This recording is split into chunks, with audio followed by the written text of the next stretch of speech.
आज आम बना बीफ बोइलिंग स्टोन। चलते प्रथम रसुण को काटिदेवा, पियाज को काटिदेवा, तापर छती को काटिदेवा।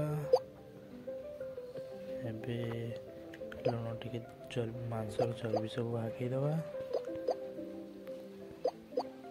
तापर कौन करवा लुण टिके देदेवा, पेपर स्प्रे देदेवा, मिक्स करदेवा।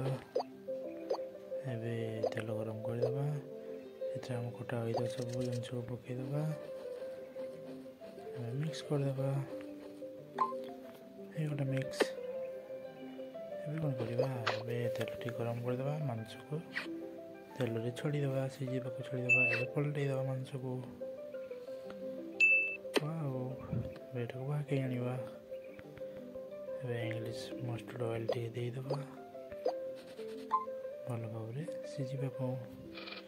एबे फूड को मसन देदेवा, तापरे बीफ को देदेवा, भल भाव पैकेट करदेवा। एबे आपण माने चैनल को लाइक और सब्सक्राइब कर दियंतु।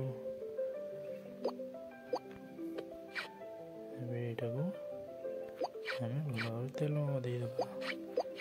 एटा को एबे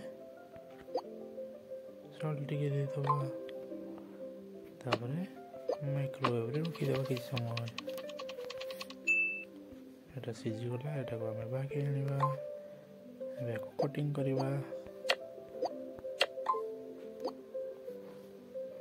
तापरे एको डेकोरेट करदेवा।